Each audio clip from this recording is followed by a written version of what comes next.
Cool. All right. Hi, my name is Leah. I am the volunteer coordinator with Social Justice Cooperative. Um, this is the launch of our Planting Seeds Climate Justice webinar series. Sarah and Sophie are here to introduce us to zero waste theory and take us through a do-it-yourself trash audit. Thank you all for joining us. This session is being recorded, so you will be able to view it later. There will be time for Q&A. I'm just going to take us through a couple of housekeeping items before we get started. So like I said, our audio and video are off unless we're presenting.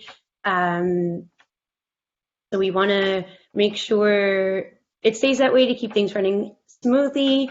Debbie is going to be our moderator, and she'll be responsible for watching people's audio and video and also for keeping an eye on the chat. We encourage attendees to communicate via the chat. You can ask a question at any time, and we'll do our best to address all the questions in the question period. If you want to pose your question out loud, if you really, you really need to pose that question out loud, I can respect that, I think. You can just put a question mark in the chat and you'll be able to speak. Just keep in mind that you're being recorded. Otherwise, feel free to engage respectfully with each other in the chat. And for the interactive trash audit, especially, we encourage lots of action in the chat. Don't forget to share your photos and your experiences with hashtag #TrashAuditNL. I am going to hand it over now to Sophie Wells to introduce herself and get us going with the zero waste theory part of the evening. Take it away, Sophie. Hello. Okay, so I'm just going to share my screen here. Here we go. Okay, so hi, thank you, Leah, for that introduction. I'm Sophie Wells, and I'm a volunteer member with the Social Justice Co-op, and specifically I'm a member of the Zero Waste Action Team. And then in my, day-to-day life, I'm a graduate student in the Master of Health Ethics program at Memorial here in St. John's, Newfoundland. So I'm going to be talking about zero waste theory. So that includes kind of just a background on the zero waste movement. I'm going to try to answer the questions, why take action and why zero waste? And I'm going to talk about the zero waste hierarchy. And then I'm going to give you guys just some brief resources and questions. And so this is meant to be an overview. So if I miss something that you think is important, just remember this is just the quick and dirty. It's not going to be comprehensive, but I'm hopefully going to give you guys a good idea of what it is, of what zero waste is, sorry. So first we have the zero waste movement. So zero waste is a pretty recent name, but it kind of harks back to some ideas that have been around for a very long time. So this is the idea that a small percentage of humans are wasting the majority of the planet's natural resources. And it's actually this wastefulness that is the main cause of the climate crisis. So we can see this was a problem back in the Industrial Revolution. So here's a chemical plant image from the 1830s, so in the effects of the revolution there. And then we have the book Silent Spring from 1962, which is actually said to have reignited the environmental movement in the West at that time. So nowadays, the term zero waste has kind of become popularized through, say, like books by Bea Johnson called The Zero Waste Home. And I find sometimes zero waste gets confused with, say, simply just plastic free, whereas zero waste is more of an ideology that focuses on conscious resource use and management. So it's not that we're not just using plastic, we're also not using too much paper, we're not using too much water, we're not using too much oil. So it's not just one thing. So broadly, I'd say the zero in zero waste refers to reducing our waste, the stuff we send to landfill, but also think of waste as an activity. So it's something that humans do, and it's also something that humans don't have to do in order to have a meaningful and purposeful life. So I like to think of zero waste as well as an ideal. So hopefully at some point we will have no waste whatsoever. But I also think of it as a practice. So it's sometimes it won't go perfectly, but we can act in certain ways to help us achieve that goal. So the big questions. So you might actually be wondering why respond to the climate crisis in general, really, and why is trying to go zero waste a good way to respond? So I'll do the first question, and I'll do a very brief overview. So we basically can answer this question by just looking at the climate crisis in our province. So we're surrounded by the ocean, and we've seen higher sea to surface temperatures, which has affected the marine life. It affects the invasive species that are starting to come into the waters offshore. We also see less sea ice, and this impacts the movements of animals, and it disrupts the lives of people who depend on that sea ice.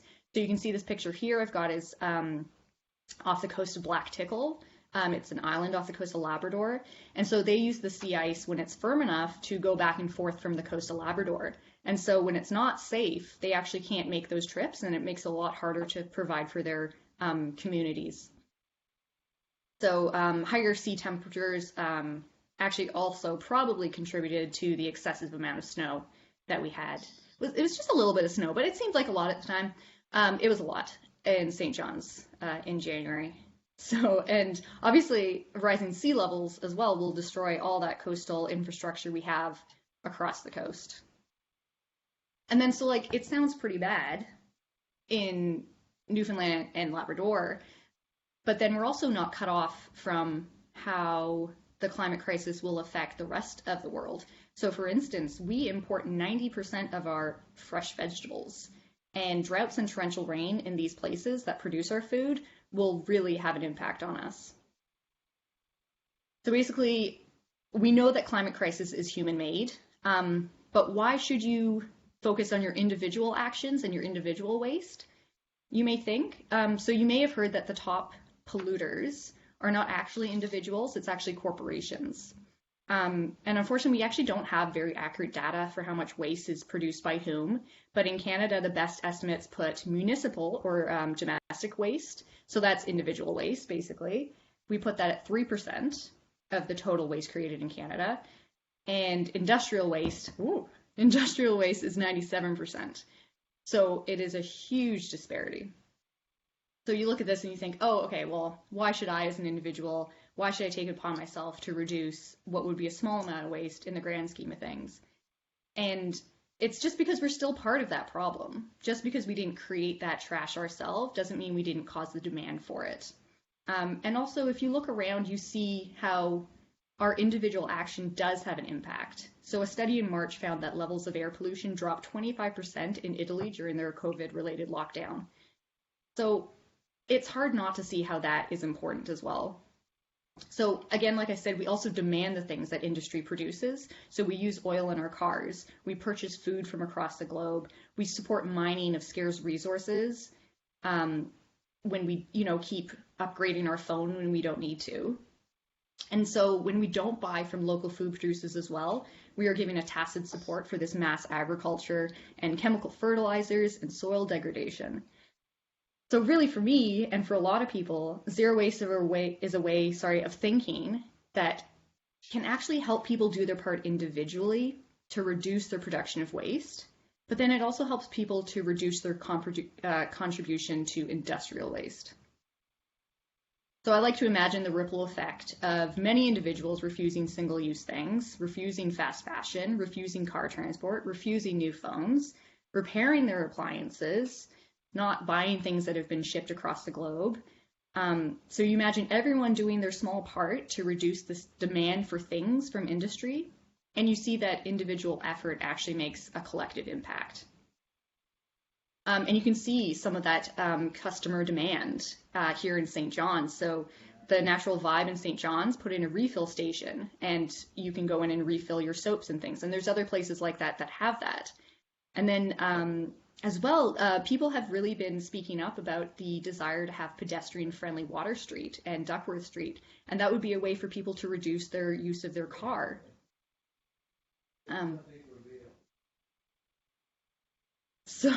So we know it's important to reduce our waste, So how do we do this? How do we practice zero waste? Um, and so the main goal is really conscious resource use and conscious resource management. So you use your resources sustainably and you conserve resources, which sounds like so much fun. And for me, it is. So we can look at where efforts will have the most impact. So for that, we use the zero waste hierarchy, which is the first step. We have rethink and redesign. That's at the top. So that's the most important thing you should do when you're trying to reduce your waste. And so rethinking can include before you even go out and buy something, before you even go out and borrow something. It's like, do I actually need this? Can I make it at home? Can I borrow it for just an afternoon and then give it back? And it's just rethinking how you consume. And then redesign would be designing buildings so that they heat and cool passively, designing packaging that can be returned and refilled, and reusing, which is also part of the design process. So you design things that are durable and repairable and things that don't lose their function after, say, a week or a month. And then the last four in the hierarchy is recycling compost. So they're here and they're separate because it's still beneficial, but it still represents the end of a resource. So we do know composting is good, but as long as you're not just composting wasted food. So we do know that wasting food is also wasting the natural resources that it took to create that food in the first place. And then recycling, as we know, also good, but it's even better to reuse something over and over again, or to not buy something because it's just in a recyclable bottle anyways.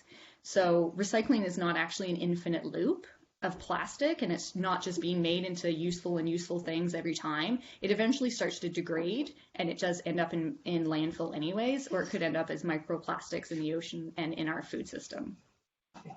And then last we have material recovery and residuals management. And so that's basically what can we salvage from mixed waste that is definitely waste? How can we reduce the harmful effects of waste left over after all these efforts?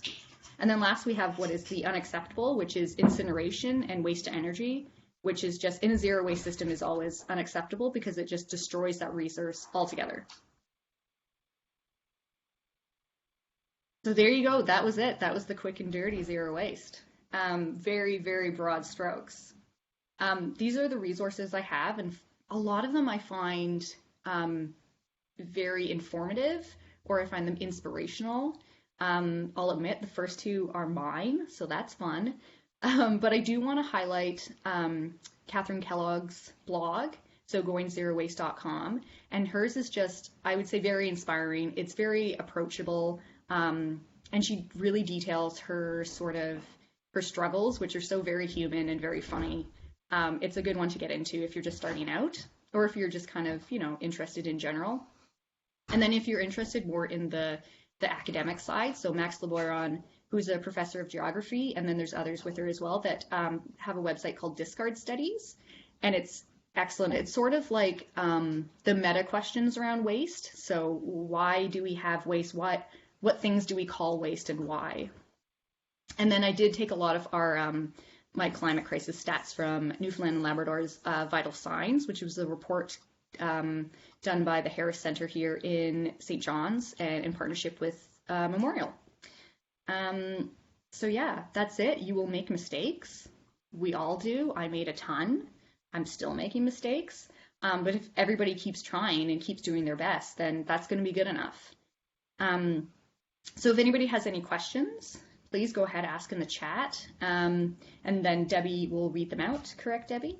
Or you can do the raise your hand by typing a question mark, and you can say it out loud. Just remember, you are being recorded.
To say very quickly, since we're also live on Facebook, that I'm watching the Facebook Live comments and can transport them into the Blue Jeans chat for our Q&A.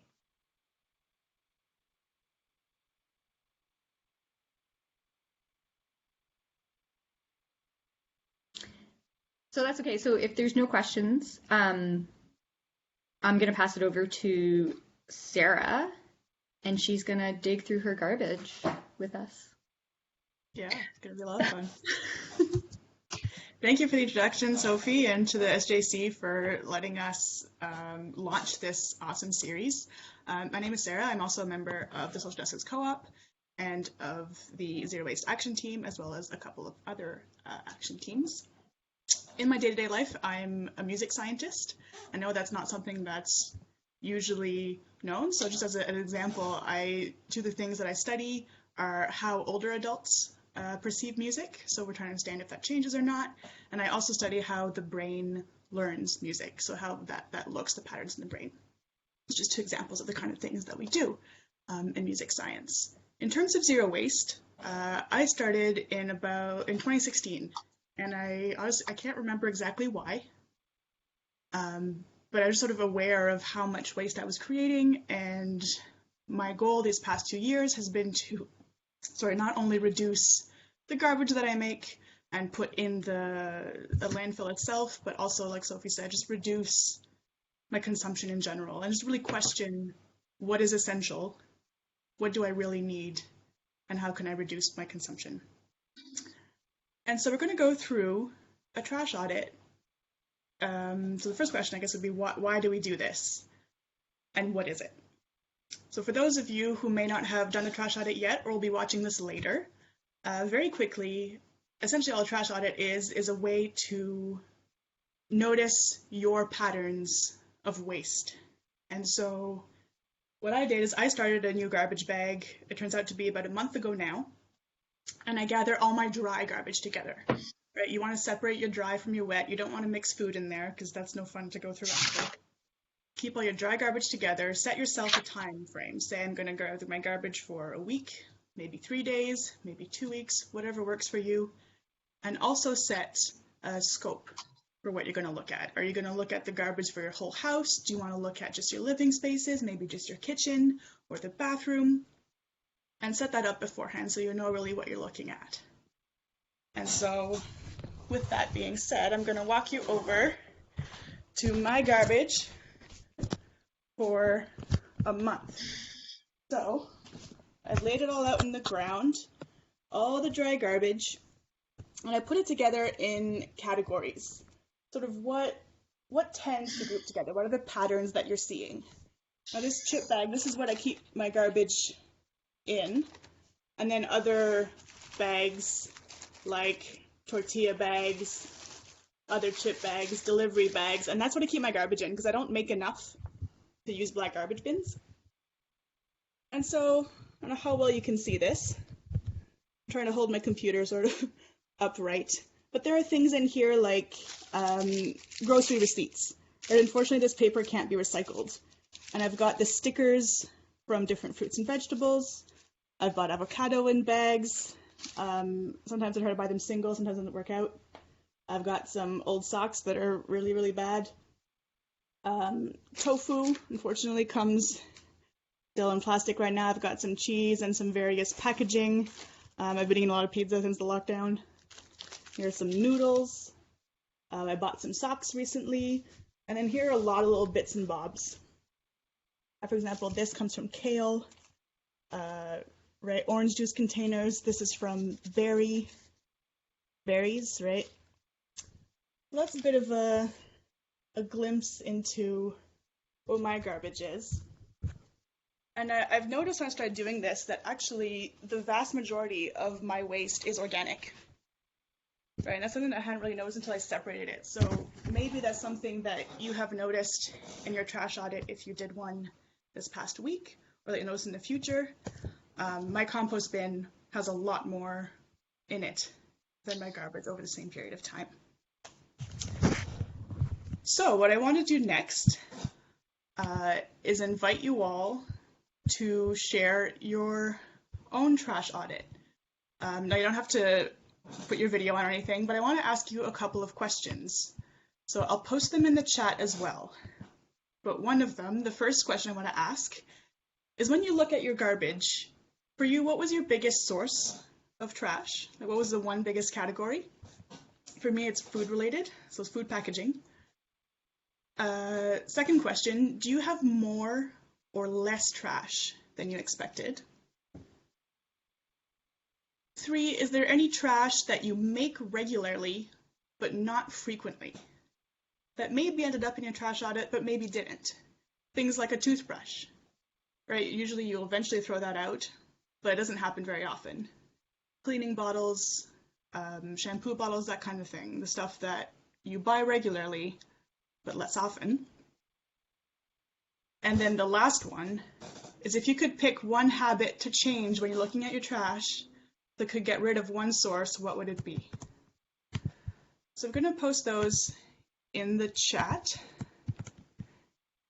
And I encourage you all to engage with us and share with us what you have found in the chat. And we'll sort of try to respond to this. Yeah. Me too with cheese. That was my biggest source of waste for quite a while. Then I was vegan for a while. And now since lockdown, I've been eating cheese again. So that's bad. But there you go.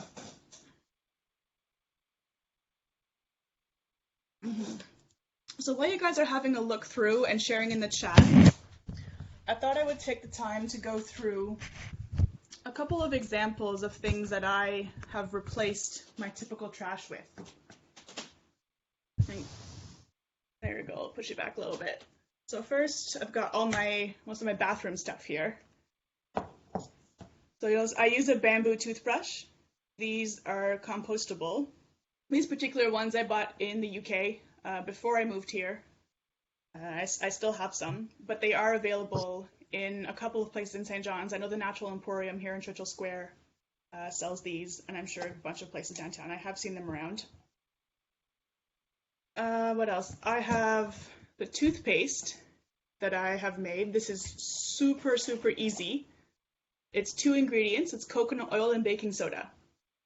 And it's a 2-to-1 ratio. So I do 2 tablespoons of coconut oil for 1 tablespoon of baking soda. Now it's salty. It might take you a little bit to get used to, but once you do, it's super easy to make, quite cheap, and a lot less garbage. I also have my deodorant and my moisturizer, my little containers, so I'll share the recipes in the chat later on, but those are also fairly easy to make.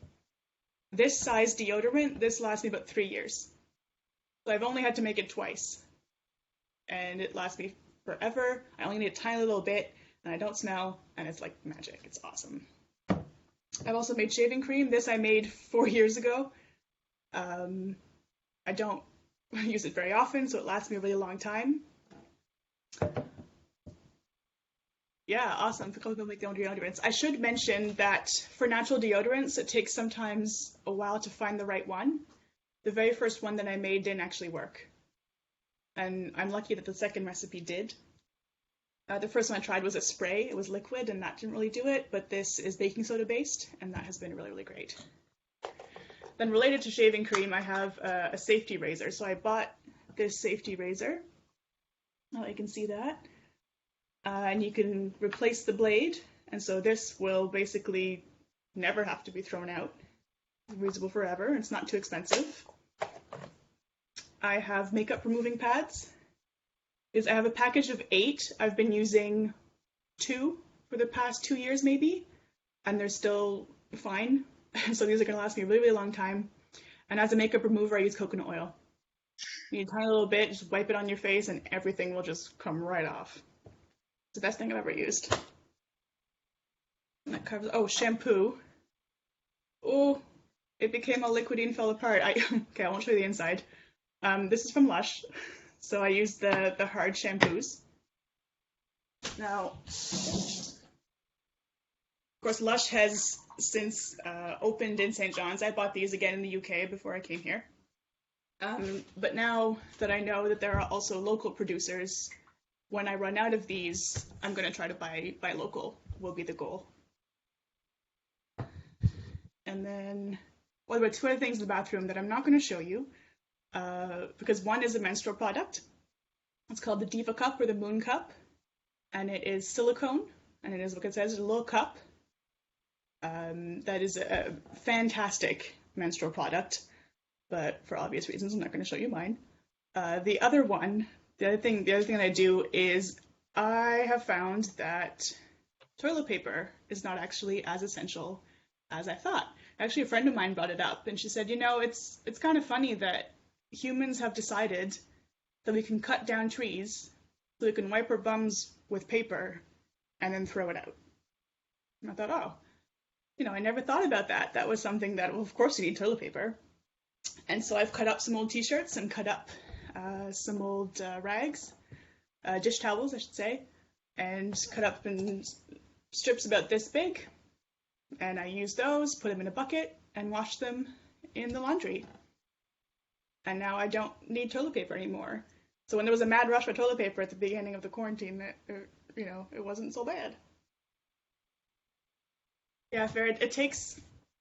I think some people it's hard to get over that, our own bodily fluids, and it's something that we've been conditioned to be really disgusted by, and it might take a bit of time. I still have toilet paper, like 1 or 2 rolls at a time, just in case I'm feeling lazy one day, or I run out. I don't do laundry often enough, just because here it's paid. So for every load, I have to pay, and so I do a little bit less often, and so I have toilet paper to tie me over between laundry loads. Now, speaking of laundry, I don't use laundry detergent. I use soap nuts. So these are little bags that come with soap nuts when you buy them. Soap nuts look like this. They are a fruit, essentially. They've fallen off trees, and I don't quite know the science of it. I think it's called a soporific is what's in these, and water activates them. And so I use them to do my dishes. I use them to do my laundry. It's also the basis of my household cleaner. So that's what's in here. This is just a decorative bottle that a friend made me, but it's also where I store my cleaner, which is 3/4 soap nut liquid, white vinegar, and some essential oils. And that's all it is. Super simple. Vinegar is really, really great for household cleaning. You can use that for basically any kind of surface cleansing. I did buy dishwasher tablets recently at the Natural Vibe. I'm very excited about that, and I'm looking forward to, when I run out of other kinds of soaps, I can also refill there. The other thing with soap nuts, actually, I wanted to mention, I think once I run out of this, I am going to change to local sources, because as much as soap nuts are compostable and they are natural, environmentally friendly, they are also shipped from very, very far away. And it's sort of a weighing of, well, what's really, what's positive, what's negative. And it, like Sophie said, we make mistakes, or we learn things as we go along. And so now I've taken that more into consideration, and the next thing I'm going to buy, instead of refilling soap nuts, is to buy locally made soaps. And so it is really a learning process, and it's about taking steps a little bit at a time and looking at, well, what can I change? And what's next time? It's not about all changing at the same time. I still have plastic Tupperware containers. I use them all the time. I'm not going to throw them out just because they're plastic. That doesn't make sense. If they break and they're out, well, then I will replace them with something that is maybe tin or glass. I'll use something different, but there's no sense in throwing out all that you have just for the sake of it. Right, like Sophie said, it's not just about plastic, it's about consumption in general. Other things in the kitchen, rags. So this is an old t-shirt. This is what I use to clean. I also use old socks. This is great to put on your hand, clean the toilet, get anything in the in the bathroom or the kitchen. I've also recently bought these beeswax not strips. I don't know what I call these. Beeswax things to Wraps. save food. Wraps. That's a good word. That's what I was thinking of. So I got these at, where did I get these? The Bee's Knees, actually, and I really enjoy them. They're really, really great. So I've only bought 3 to try it out. I like them. I don't need more right now. I've used the bigger one more than the smaller one, so if I was going to get more, I would get more big size ones. And I think that's all I wanted to present to you. I'm going to turn to the chat now and see more of what's going on there. See what you guys are saying.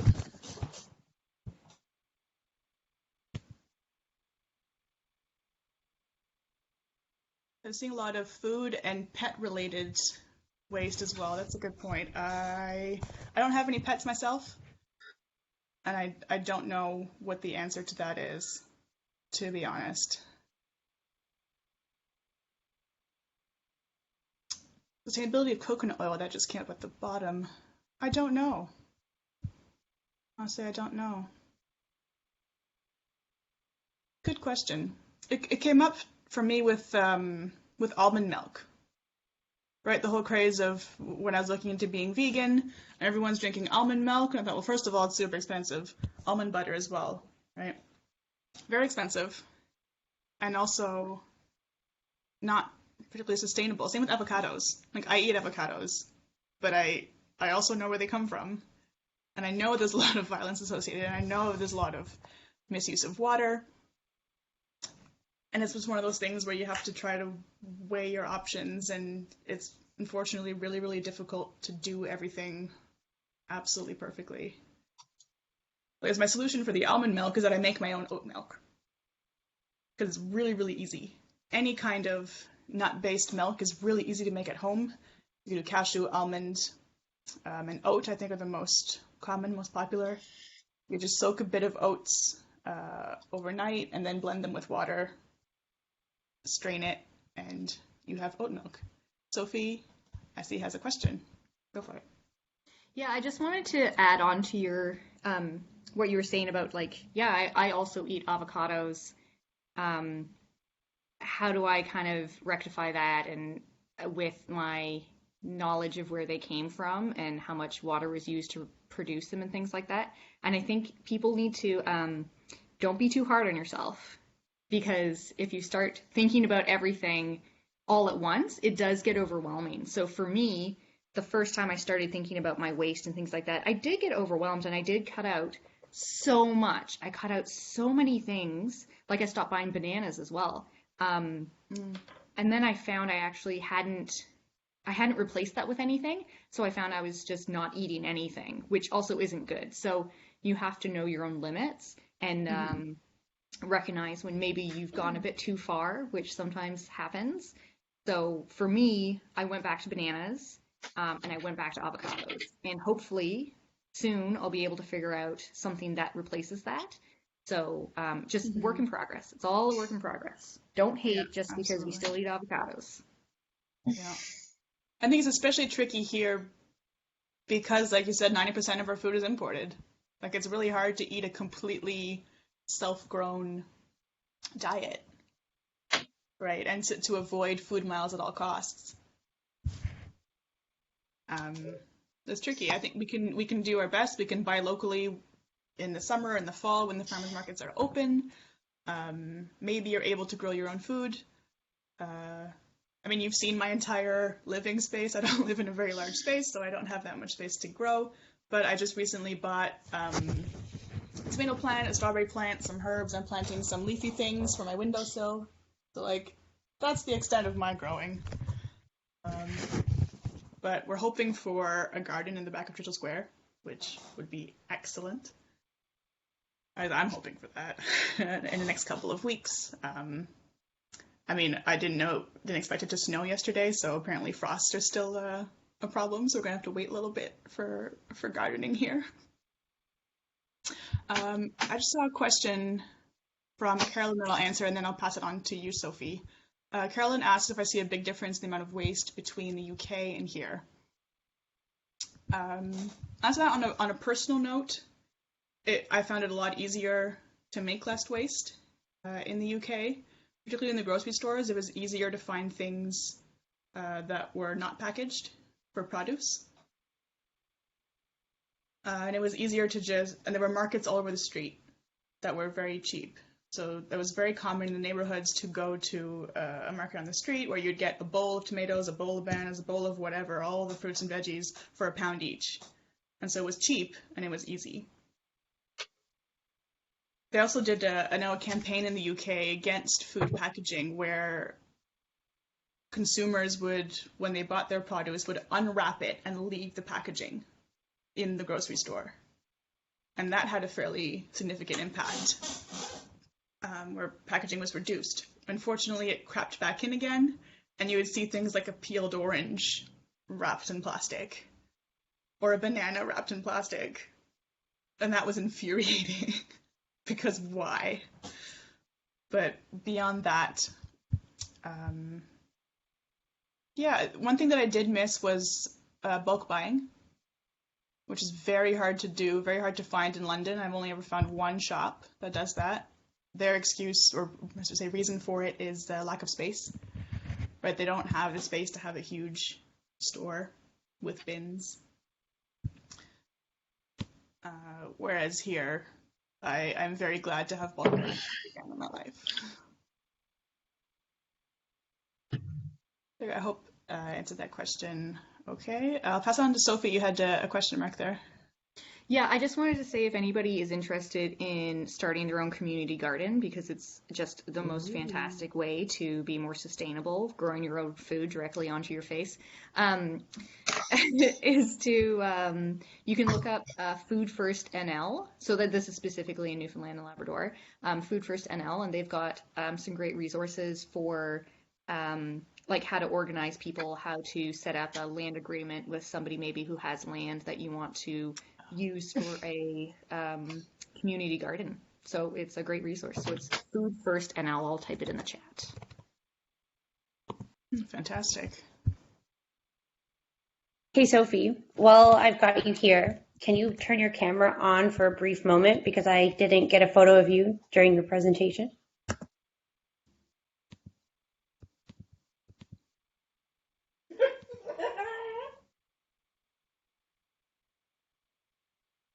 Wait, let me get it. Come back. There we go. Sorry about that. Another thing I wanted to mention that I don't have in my trash right now, and it's also something that's very irregular, is electronics and how to get rid of electronics. When I moved into this place, I had so many CDs that I didn't need anymore, and I didn't know what to do with them. And I was asking around, and I asked friends, I said, how do I recycle electronics in Newfoundland? I said, oh, no, you can't. It's not possible. Turns out it is. And I'm glad I looked it up, because you can recycle electronics, particularly on the Avalon. I don't know how it is across, unfortunately, the entire province, but in St. John's, it is possible. I've just popped 2 links in the chat there. Yeah, old phones. I find a lot of providers usually have programs where they'll take the phones back. And so that's what I've done in the past. The other thing I had noted here was textiles. Like getting rid of our textiles and how to avoid putting them in our landfills. Of course, the first thing is to buy less. Right? Try to avoid fast fashion, try to buy things that are durable. It's not always possible, and something will eventually live out its life. So when it is done, one thing you can do is make rags out of it, but then again, there are only so many rags that you may need, or so much cotton toilet paper that you may need. So like, what do you do after that? And I think there are places in Newfoundland where there are donation boxes that take not only clothing donation, but also clothing to recycle, and also secondhand clothing shops that will take clothing to recycle. As far as I understand, those are also to make rags. So really, with clothing, what we the best way to reduce our waste of clothing is to buy less and buy durable. Yeah, Sophie? Yeah, I was going to add as well that if you now this is kind of the advanced zero waste, that if the only clothes that you buy are, say, wool or organic cotton or something, then you can actually compost it as well. Ooh. But you just got to make sure that it doesn't have plastic in it, because that's kind of a really horrible thing. But yeah, so that's something that I try to do whenever I go secondhand shopping. I'll try to get just like all the wool sweaters I can find. And then when they finally disintegrate, into the compost they go. Oh, nice. I didn't know that. I try to buy secondhand as much as possible. The only things that I buy new are specialty items. So like I really like merino base layers. They're really great for everything. I started buying merino when I started doing some sailing, because we're going to be at sea for 3 weeks without a shower, and so it was everyone buy merino because you don't want anyone to be really smelly. So using deodorant and merino wool is all fine. And since then I've just been using it all the time, because you can wear it for weeks and it's not going to smell. So, and it's also very, very warm for very thin clothes. Underwear and socks, that kind of thing, but any kind of clothes, secondhand, as much as possible. Oh, nice, Debbie. I wish I could make my own. I have some basic sewing skills, but I don't have any of the equipment here with me or right now. So I'm gonna find a couple friends who have sewing machines, and once we're allowed to move around again. Like I have a pile of t-shirts that I've cut up to make bags with. So the printed bits are to make bags, and the rest went to toilet paper. Oh yeah, the tool library. That's a pretty great resource. I have not yet used it, but oh, awesome. It's just reopened. That's fantastic. I think the last note I had was about food waste, right? So we've looked only at dry waste so far. There's, I don't know, maybe a good chance that a lot of your waste is actually food waste. And unfortunately, there's no municipal composting yet. That's something that really Ian Froud on the council is interested in. And a couple of us are looking into what kinds of things we could do, how we could make that happen. For now, there's a very small operation called Island Compost. They cost $20 a month, but they'll come and pick up your compost. Otherwise, maybe you have a friend who has a compost bin in their backyard. That's what I've started doing recently. Or if you can get a bin from the MMSB and be able to do your own compost if you have the space. Again, being in a studio apartment in a commercial space, I just don't have the space anywhere to compost. That's something that I can do. But I did mention it to our building manager, so hopefully with our garden we can also have a compost pile, and then we can compost here in the square, which would be awesome.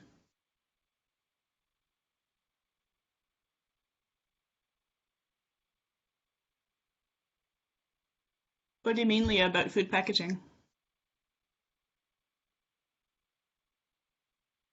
Probably quicker to just say it. I guess some people on Facebook have said that a lot of their waste is like food related, but maybe not necessarily like food itself. Do you have any like tips for dealing with, I guess, the intense packaging that a lot of our food comes in? It's tricky, but I mean, my biggest tool in that is I just don't buy it if it has packaging. And that it's some, it's again like Sophie said, how far are you willing to go? Obviously, some things I still buy with packaging. Because I'm vegan, I eat tofu, and I've just bought tempeh for the first time. Try that out. That comes in packaging. But I think that's important to my diet and to being healthy. When it comes to fruits and vegetables, I sometimes buy avocado in the package. Sometimes I buy them single. And being a single person also helps in that when I buy apples or fruit of any kind, I can just take 2 or 3. and buy them singly and not buy them in the plastic packaging. But like same with lemons, limes, that kind of thing. Other packaging I try to avoid. So all of my dry goods, rice, chickpeas, oats, lentils, couscous, nuts, all of this stuff I get at bulk barn. So none of it comes in a packaging. So that's the best I can offer in terms of food packaging. It's tricky, but as much as you can, if you can, buy the option that is not packaged. Sophie, you put a question mark in? Yeah, I was going to mention that with me, so before the pandemic, so before everybody kind of like lost their job and money was actually kind of a worry for me. So before that, when money wasn't that much of an issue for me, I was spending more money so that I could buy from local producers and I could ask for my stuff without packaging. And so it's a lot easier to deal and to ask for what you want from people who are right in front of you. Whereas like if you go to a grocery store and you try to ask for what you want and say like, yeah, but I don't need the carrots packaged, I just need one carrot. It's a lot harder for people to deal with that. So they have to go up the chain of command and things like that. I'm not saying it's impossible, but it's just harder. It takes an effort. Yeah, it takes a little bit more effort. I find the best place to get all my food without packaging is, like whoever mentioned it in the chat, is through Bulk Barn or through other bulk stores, because they're not doing it now because of COVID, but it was a way to get anything I wanted without packaging. But again, some stuff was more expensive. Some stuff was actually way cheaper. So when I have the money, I tend to spend it on those types of things that don't have packaging. But I also recognize that that's actually, it's expensive sometimes. It is more expensive. On the other side, it's actually less expensive because actually, so I'm not the cook in the house, my partner is. And so he actually looks at the back of packages of sauces or things like that we like, and he looks at it and goes, yeah, I can make this. And then he makes it for about a penny on the dollar. And you realize that actually we're much more resourceful than we think, and making things at home are actually a lot easier and a lot faster and a lot more delicious. Now that's if you have the time. No stress if you don't, because, you know, we're not all single, wait, what are we called? Double income, no kids. There we go. Yeah. Dinks, I believe. Yes. Dinks. Audio's on. Oh, interesting. And speaking of money, I found that it's actually saved me a lot of money. To be first vegan was a big cut, because all of a sudden not buying meat, not buying dairy products, that was like, oh, my grocery became a whole lot cheaper, especially in the UK. Here it's still expensive because produce here is expensive. But I mean, in the UK, I would spend 15 to 20 pounds for a week's worth of groceries. It was dirt cheap. So good. Every time I go back, I went back last year and I bought about 4 or 5 days worth of food plus the beer for 12 pounds. Like, I was cooking really cheap. It was like oats and lentils and rice, right? Like, really, really cheap, but still, there were fresh vegetables included in that. And it cost me 12 pounds. Like, it's nothing. Overall, and also just with all of the cleaning products and all of my beauty products, or beauty products like moisturizer, toothpaste, all that kind of stuff, made homemade, it is a lot cheaper. And, you know, you might think it takes time, but I usually do it all in one batch. One day I'll make my moisturizer, toothpaste, and deodorant. Again, like I said, the deodorant I've made it twice now, and it's been 4 years. Like, it doesn't come up often. Same with the moisturizer, the batches last forever. I made myself 5 liters of soap nut liquid when I moved here 2 years ago, and it's still not done yet. So I still have stuff left to make cleaner. Of course, the toothpaste happens a bit more often, but it's 2 ingredients. It takes 2 minutes, so it's not too difficult if you have a couple of minutes every couple of months for these things. I think the hardest thing is to get into the mindset. It seems like something so difficult to overcome, but I find that the longer I do it, it just becomes habit, right? Having to think about taking your bags to the grocery store at first was a conscious effort, but now it's just automatic. Choosing food that is not packaged used to be a conscious effort, and now it's just like, oh, I see a plastic bag, I don't want that, and I don't buy it. Making my toothpaste and making these decisions, the more you do them, the easier it becomes. And I would encourage you to take your time with it. You know, there's no need to throw everything out right away and change everything right away. You probably still have a lot of things in your house that you just haven't finished yet. There's probably still maybe cleaning product left, or toothpaste, or any of these things. And just take your time to maybe notice, oh, something's gonna, I'm gonna be done with something in maybe a week, maybe a month, and that gives you time to prepare to replace that thing. And then look at what you can do now. What is there in your garbage right now that you can get rid of? And like we say, it's a process. And both Sophie and I, we're still learning. Everyone who's doing this is still learning. There's all sorts of things that we can learn from each other as well, and it's a really great community here. Yeah, Sophie, you had something to say? Yeah, I wanted to add similar stuff. Like, I find it really changed my perspective when it becomes a habit where I don't even look down entire aisles of the grocery store because it's just garbage. Like I just visually just see garbage. I see the snacks aisle. I don't go there. It's just garbage. That paper cup is garbage. That's garbage. You got garbage. You're drinking garbage out of garbage. So I have this weird radar of garbage now, which is really helpful because I don't have to think about it anymore. Mm-hmm. Now that you mentioned cups, I remember we wanted to mention greenwashing as a thing to watch out for. I think maybe you could speak to that more. I think you know more about it than I do. Yeah, so greenwashing is one of my pet peeves. So greenwashing, for anyone who doesn't know, is basically where a company, knowingly or unknowingly, markets something as environmentally friendly or sustainable or green when in reality it's not.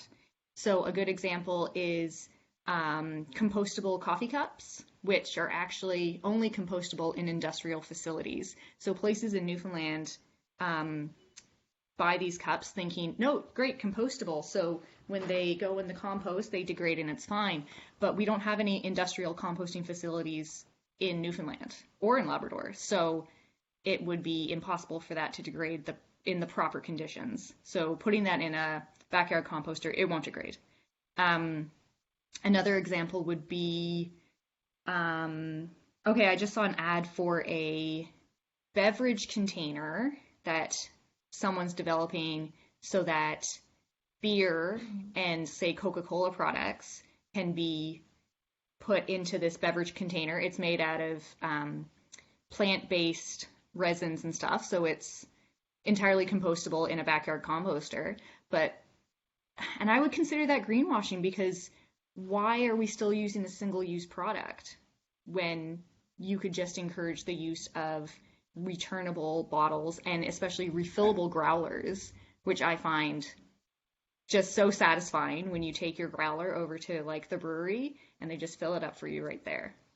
Like, that's better. Why are we growing food to then create single-use products out of them? That seems like the antithesis to zero waste and to proper resource consumerism. Yeah, Sophie with the tea. Welcome. Thank you for coming to my TED Talk.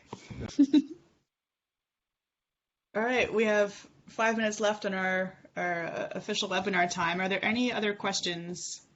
I think that maybe we missed. Every time I scroll up and there's a new message, I come back down. And so if there's anything I missed, I'm sorry. We can maybe go back through that now.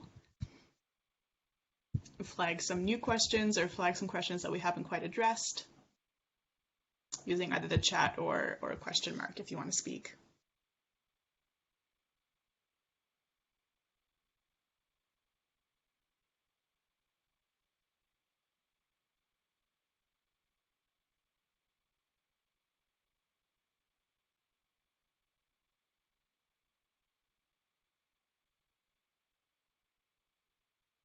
If nobody has anything, I would like to suggest that whoever is comfortable turn their camera on so we can take a group photo, and maybe that the presenters and the organizers stay a bit after we close so we can get a presenter organizer photo, if that is okay. Sure. Yeah, we have two questions that have come up. Amazing. I Let's do don't, the questions. First of I, course. I don't do any canning or preserving myself. I've never really thought of it because I don't. You've seen all the space I have, so I don't really have the storage space uh, to do that. But I think it'd be cool. Sophie? Yeah, if I don't do canning or preserving either, but again, the partner who does all the things, he pickles things, and it is super easy. If you're afraid of canning, if you're afraid of doing things with like the heated bottles and stuff, then start with pickling because it is literally putting like chopping things, adding things, filling it with vinegar, and just leaving it, and then just eating all of it. So it's a great idea. Good. Heather asks, how are you finding things during the pandemic in terms of maintaining a zero waste lifestyle? Good question. I have found it more challenging. One of the reasons being that Bulk Barn does not take reusable containers anymore, and is actually just about to plan a trip to Bulk Barn when they put in that restriction. And so I was out of pepper, of salt, of rice, like a lot of staples that I couldn't go months without. And so I went to the grocery store, quinoa as well, and so I had to buy all those things in packaging because there's really, I mean, I suppose I could not have salt and pepper and rice, but like I want those things. they are staples to my diet. I eat a lot of pepper. I like it on everything. Okay. I'm almost out of quinoa actually, and I've been nervous about that. What I'm gonna do about I it. like quinoa so much, and I have the biggest bag of it. You can have it. Okay, you can leave it outside your house. I'll come pick it up. I've also, like I said, I've been eating cheese again and been eating more pizza because I've just like not really been wanting to cook some days. And that's just like general pandemic feels. But everything else I've been able to maintain okay. I mean, all the cleaning, just the day to day, like moisturizer, shampoo, all that stuff. Because I haven't run out of it, I'm okay. I haven't been ordering much online. I find I don't have to. I have received a package. I ordered a travel mug for tea that unfortunately was discontinued, and so the only place I could find it was Amazon, which I kind of hate, but I really, really love that travel mug. Otherwise, I received a journal, because like in academia, when you publish an article, they'll send you the journal, and that came in like a big bubble wrap thing. I was like, I don't need this, but okay. You know, some things are out of your control, but yeah, that's my experience of the pandemic and zero waste. Sophie? Yeah, I find mine was really similar. Like I fell back on old habits, buying things that I normally wouldn't buy just because I was just pandemic eating. Um, and and I got groceries delivered before I even was told like, oh, maybe you should leave that for people who need to use it. And I was like, oh, now I'm a bad person. But so I did get groceries delivered at one point, and yeah, it was really frustrating seeing the just everything was in a bag, like 2 carrots in a bag. I was just like, but it's because it's that we don't have control over. Right now, we don't have control over it, but I do have control over a lot of other things, like the amount of cleaning products I don't buy, the amount of things I don't order online and then have to, I don't know, wait for them for ages and then deal with the packaging there. So there's pros and cons, and I think I'm coming out of it okay, I think. Mm-hmm. I don't think it's a tricky time to start, but I think there's still things that we can do. Little actions, little things that, you know, when you do go to the grocery store, to even just the first step might be to pay attention to what Yes. is packaged. right? And not necessarily change your habits right away, but just kind of look at all your groceries laid out at the counter, and or look at it and go, okay, how much is, how much packaging do I have here? How much plastic do I have here? Or waste in general, like the mesh stuff. And take note of it. And that's a first step before you can say, okay, so now how do I get rid of it, right? We would love to do school presentations. I think Sophie has done that already with Viviana, and when schools are open again, we would love to do this. Yes, I love that with mushrooms. I love that that's an option. I don't know if it's possible everywhere. So I've noticed I've been to a couple of different Sobeys, but the one that's closest to me is the Hawley Estates one. And I know it's considered like the fancy Sobeys.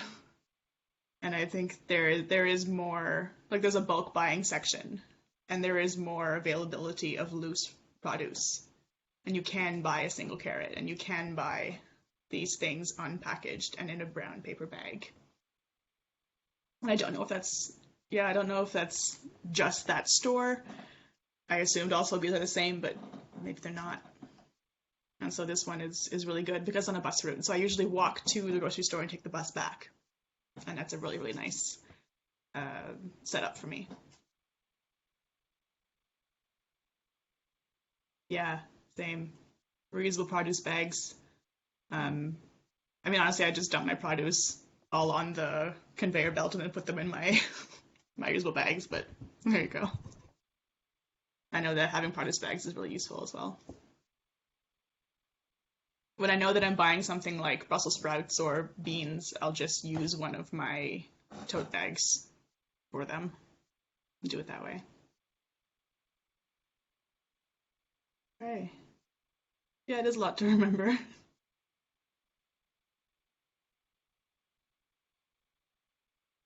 I think it's a good time to wrap up. Thank you so much, everyone, for coming. I'm really excited to have been able to launch this with Sophie and to talk about zero waste, something that we're both really passionate about. And it's great fun to have people that are interested in talking about this.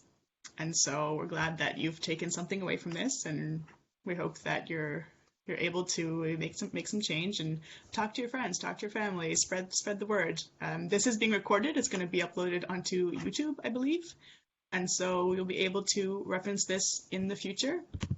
I don't know about the chat. We shared a lot of links in the chat. We'll find a way to get that to you, maybe in the YouTube comments of the video, something like that. We'll sort that out with the co-op.